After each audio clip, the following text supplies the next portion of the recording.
So, Susie, it's good to be face to face at last, although I guess face to face may not be the right term in terms of have we been face to face before when we were online? Well, often you've been on a Zoom call. I think most of the meetings we've ever had, 95%, 99% of our meetings have been on Zoom. So I've always had you on gallery mode, so not face to face, side by side. So yeah. Yeah, I mean, I guess I understand when people say that actually they prefer the term on-site to online and face-to-face because even when we're on computer, we're still face-to-face. Absolutely. Yeah. No, Katie Tuplin, who's a disability campaigner in the church, she made that point, and I agree with that. Yeah. And so the question is, digital church, is it here to stay, or is it just a sort of an interim measure whilst we have the pandemic surrounding us?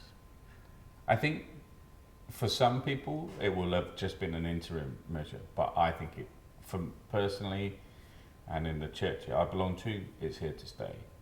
I think it's part of the future dynamic of church, and there's been such an explosion of interest from people outside of the pre-COVID church that it's got to be something we continue to explore and develop and hone even better. Yeah, I think it was Bob Jackson, the church, I think it's called a church growth expert, and he was saying that the use of digital church, or the use of the digital world for the gospel, is comparable to the printing press or the Roman road in getting the message out there. And for a lot of folk, I think most folk looking for a church either for the first time or moving to an area, they'll go online first. So yeah, it's. Oh yes, you Digital Church Toolkit.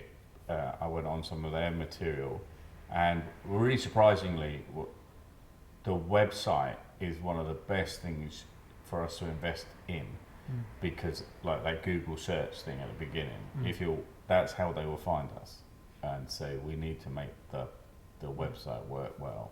Therefore, the digital church is very much part of the future. And of course, for some folk, the digital church will be their main church. It won't be like, in no way is that a second best. That is how they perceive church. And in fact, I think it's Sam Hargreaves from Engage Worship, who's saying that the how has made us think again about the why. Yeah, how we do church. Yeah. And a lot of our buildings aren't actually as accessible as we think they are. If you've got a pram, or you've got a wheelchair, or you've got some other ability or disability, you can't always access as much. So being online is a win for lots of folk, I think. So yeah, very encouraging. And I think that there's a danger, isn't there, of kind of romanticising the pre-COVID world of what church was, because pre-COVID church had issues with engagement too, as well as. Oh yeah, yes, we weren't. I don't think there's many churches that I know that were bursting at the seams with engagement, and yeah. So I think that is definitely true. And again, some of the statistics. A few people have stopped coming to church because of the pandemic. That's we and maybe they will feel inclined to come back as the COVID definitely moves beyond. We move beyond COVID. But actually, a number of folk who were irregular attenders, i.e. less than once a month, who've become more regular, is up 20-25%. So it's really interesting that. Yeah. But you were telling me earlier about somebody has three versions or three purposes of church. So Stephen Hart's, the Church of England vicar, said originally the church had three purposes, which was teaching, worship and fellowship. So the question is, how well can online do those things? Well, I think the teaching seems to me, at least, to be one way that we can teach well online. There's some great tools out there to enable people to teach. Hopefully a vlog, for example, is one of those ways, like we're doing right now. Yeah. The fellowship, I think that can work really well.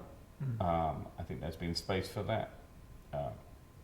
Again, from my own experience in a house group, in the darkest days in the pandemic, the thought on a Tuesday night we were going to be on Zoom was just a real light in the week. So that was real fellowship, real engagement, real support, praying for one another. All of that was really.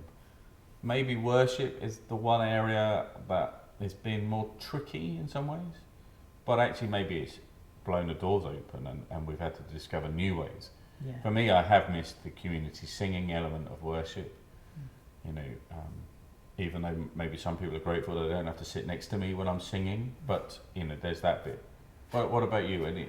Yeah, I think for worship, I think again going back to Sam Hargreaves from Engage Worship, he's saying that there's lots of things you can do to make it slightly less passive and more engaging online. And if you look at their website, there's lots of techniques they use there for engaging worship online. And Pete Phillips edited a book called The Hybrid Church.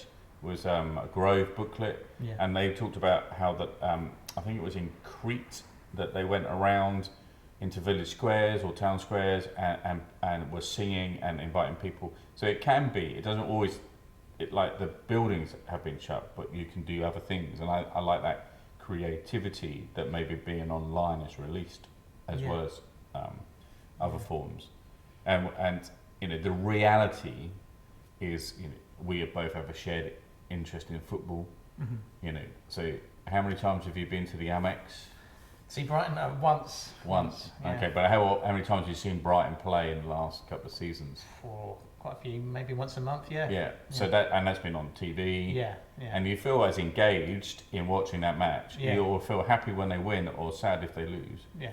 The same as if you've been to a stadium. So there is, you know, we are used to hybrid experiences in other forms of our lives. So why not the church? Yeah, I think it's here to stay, isn't it? Yeah. Yeah. Very much so. Yeah.